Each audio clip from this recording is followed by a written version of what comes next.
Welcome to Mastura IAS. आज हम current affairs की सीरीज में एक और नई न्यूज़ को कवर करेंगे, जिसमें हम देखेंगे कि तुर्की और भारत के मध्य जो संबंध है उनमें और भी ज़्यादा खटास आ गई है। यानी कि पहले से ही जो संबंध खराब चल रहे थे तुर्की और भारत के मध्य, वो और भी ज़्यादा खराब हो गए हैं, जिसका कारण है अपाचे हेलीकॉप्टर। ऐसा था कि जो तुर्की है, तुर्की से हमारे अपाचे हेलीकॉप्टर आ रहे थे, लेकिन उनकी डिलीवरी को जो तुर्की ने रोक दिया है, जिसके कारण दोनों के जो संबंध है वो और भी ज़्यादा खराब हो गए हैं। तो आइए समझते हैं एक बार कि न्यूज़ आ क्या रही है।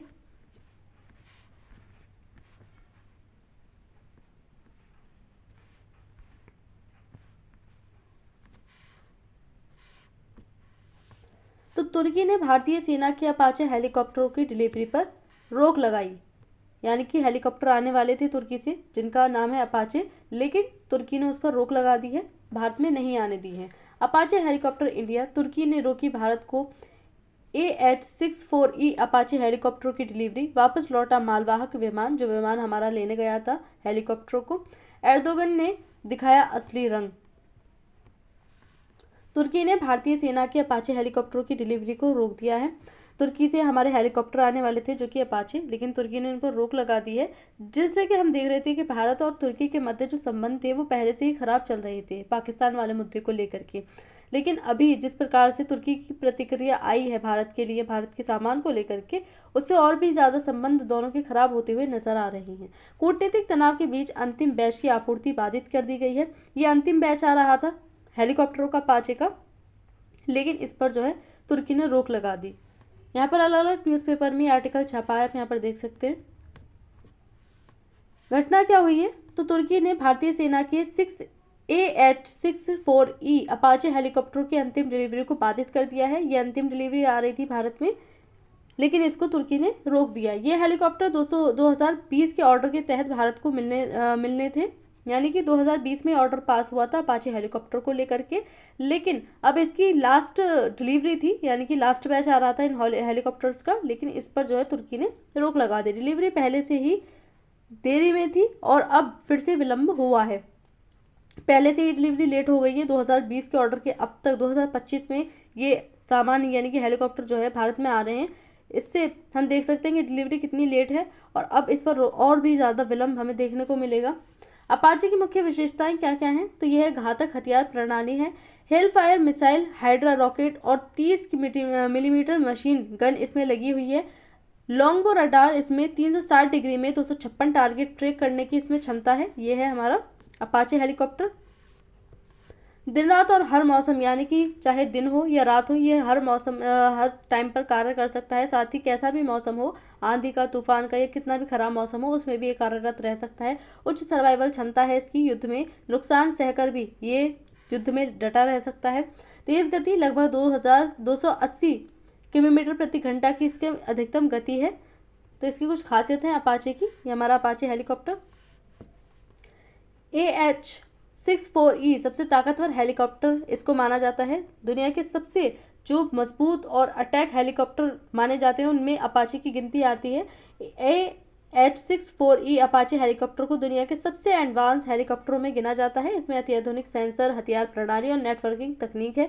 यह हेलीकॉप्टर दुश्मनों के टैंकों और बख्तरबंद वाहनों को निशाने बनाने के साथ साथ ऊंचे ठिकानों इलाकों में भी काम करता है। लद्दाख जैसे सीमाई वाले क्षेत्रों में भी इसकी जो है अच्छी पकड़ होती है दुश्मनों पर।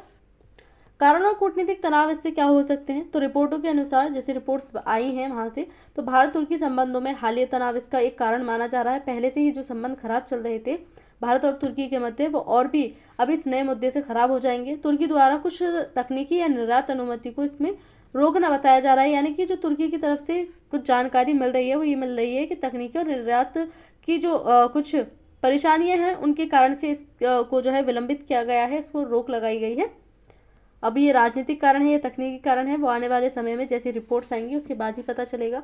भारत का इससे क्या प्रभाव पड़ेगा, जो भारत पर प्रभाव देखने को मिलेगा हमें, तो जो अपाचे हेलीकॉप्टर है वो हमारी सेना के लिए बहुत ज़रूरी माना जाता है। यानी कि भारत की सेना की मजबूती नींव है। एक अपाचे हेलीकॉप्टर भारतीय सेना की आक्रमण क्षमता को बढ़ाने की महत्वपूर्ण हैं ही देरी से सेना की आधुनिकीकरण प्रक्रिया प्रभावित हो सकती है। जिस प्रकार से देरी हो रही है अपाचे हेलीकॉप्टर आने में, उससे जो हमारी आधुनिकीकरण प्रक्रिया है सेना की, उसको नकारात्मक प्रभाव देखने को मिल सकता है। भारत तुर्की रक्षा सहयोग पर इसका नकारात्मक प्रभाव देखने को मिल सकता है, जैसी तुर्की की प्रतिक्रिया आई है। भारत तुर्की संबंध पहले से ही निचले स्तर पर चल रहे हैं। हमने देखा कि पहलगाम अटैक, जब पाकिस्तान के आतंकवादी भारत के जम्मू कश्मीर में पहलगाम पर अटैक करते हैं, तो इसके बाद में भारत जवाबी कार्रवाई करते हुए ऑपरेशन सिंदूर चलाता है। और इस ऑपरेशन सिंदूर के दौरान जो तुर्की है उसने खुलकर जो है वैश्विक स्तर पर भारत की निंदा की थी इस ऑपरेशन सिंदूर की। लेकिन और इसके साथ साथ ही जो पाकिस्तान है, पाकिस्तान को इसने इस ऑपरेशन सिंदूर में हथियार दिए थे, यानी कि खुले तौर पर जो तुर्की है वो पाकिस्तान का समर्थन करता है, जिसकी वजह से जो भारत और जो तुर्की के संबंध हैं वो काफ़ी ज़्यादा खराब हो गए थे। अब ये नया मुद्दा सामने आ रहा है कि हेलीकॉप्टर पर रोक लगा दी है अपाचे पर, तो इससे और भी ज़्यादा जो संबंध है वो खराब होते हुए हमें देखने को मिलेंगे। पाकिस्तान और तुर्की की दोस्ती हमेशा से हमें देखने को मिलती है। तुर्की जो है वो पाकिस्तान को ज़्यादा प्रायोरिटी देता है। जो ऑपरेशन सिंदूर था उसमें भी इसने पाकिस्तान को जो था हाथ बढ़ाया। ये पाकिस्तान को जो है ड्रोन, कॉर्वेट जहाज़ और इलेक्ट्रॉनिक वारफेयर सिस्टम मुहैया कराए गए हैं। और दोनों देशों में जो सैन्य अभ्यास हैं वो हमें देखने को अधिकतर मिलते रहते हैं तुर्की के और पाकिस्तान की सेना के मध्य। जो तुर्की है, जैसे हम पुराने टाइम पर देखते हैं, जब हम इतिहास को पढ़ते हैं तो हम देखते हैं कि खलीफा वाला जो पद था वो तुर्की के शासक के पास था। तो ये आज भी जो तुर्की के शासक हैं वो खुद को खलीफा ही साबित करने की कोशिश करते हैं कि मुस्लिम जगत के जो खलीफा हैं वो तुर्की के हैं, जिसके लिए ये पाकिस्तान का हाथ पकड़ कर रहना चाहता है, क्योंकि पाकिस्तान के पास अच्छी मात्रा में हथियार हैं। तो पाकिस्तान को अपने में साथ मिलाकर रखने की कोशिश करता है तुर्की, और हमेशा यही जो है अपना जोर दिखाने की कोशिश करते हैं कि हम आज भी खलीफा हैं, खलीफा बनने की कोशिश करते हैं, जिसकी वजह से पाकिस्तान की और तुर्की की अच्छी दोस्ती इनकी चलती है। भारत और अमेरिका के अपाचे सौदा, हम देख रहे हैं कि ये जो अपाचे हेलीकॉप्टर आ रहा है वो अमेरिका के द्वारा आ रहा है, यानी कि अमेरिका की कंपनी द्वारा इनका निर्माण किया जा रहा है। भारत ने 2020 में 6 AH-64E अपाचे अटैक हेलीकॉप्टर की खरीद के लिए $600 मिलियन करीब 5,000 करोड़ रुपए की डील की थी। यह सौदा अमेरिकी कंपनी बोइंग के साथ हुआ था। पहला बैच यानी 3 हेलीकॉप्टर जुलाई 2025 में भारत पहुंचे थे। 2020 में समझौता हुआ, 2025 में ये आ रहे थे, जिन्हें जोधपुर एयरबेस पर सेना में शामिल किया गया था। दूसरा बैच नवंबर 2025 तक आने वाला था, जिससे भारतीय सेना की पहली अपनी स्क्वाड्रन पूरी हो जाती। गौर करने वाली बात यह है कि भारतीय वायुसेना पहले ही 22 अपाचे हेलीकॉप्टरों का संचालन कर रही है, जिन्हें 2015 में समझौते में के तहत जो था खरीदा गया था।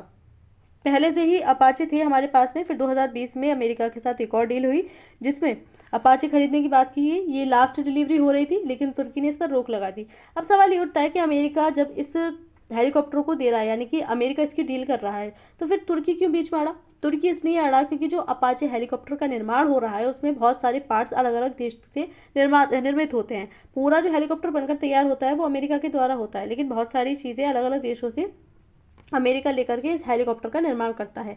इसमें तुर्की की जो एक कंपनी है टाई, जो तुर्किश एरोस्पेस जो एजेंसी है, इंडस्ट्री है, उसमें हम देखेंगे कि जो बहुत सारी चीज़ें हैं इस हेलीकॉप्टर में उपयोग की जाने वाली वो तुर्की की कंपनी की जा रही हैं।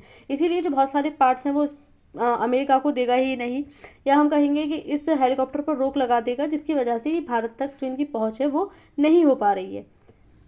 तो अंतर्राष्ट्रीय प्रतिक्रिया क्या आई है इस पर, या आने की संभावनाएं जताई जा रही हैं। जो अमेरिकी कंपनी है उस पर जो है इसका नकारात्मक प्रभाव हमें देखने को मिल सकता है। अपाचे अमेरिकी कंपनी बोइंग बनाती है, इसलिए अमेरिका डिलीवरी में बाहरी रुकावट को लेकर के असहज और चिंतित है। तुर्की नाटो सदस्य है, इसके इस कदम को कई नाटो देश जो है कूटनीतिक तनाव को बढ़ाने वाला मुद्दा बता रहे हैं। जिस प्रकार से तुर्की की प्रतिक्रिया आई है, अंतर्राष्ट्रीय स्तर पर यह एक राजनीतिक और कूटनीतिक कदम माना जा रहा है, जिससे असहजता और भी ज़्यादा पनप सकती है। जिस तरह से माहौल बना हुआ है तुर्की और भारत के मध्य, उससे एक असहजता, एक अंतर्राष्ट्रीय स्तर पर जो पूरी रणनीतिक और कूटनीतिक असहजता उत्पन्न होती हुई दिखाई दे रही है, दोनों के मध्य संबंध खराब होते हुए नजर आ रहे हैं, वो यहाँ से साफ तौर पर दिखाई दे सकते हैं। तो आज की इस वीडियो में इतना ही।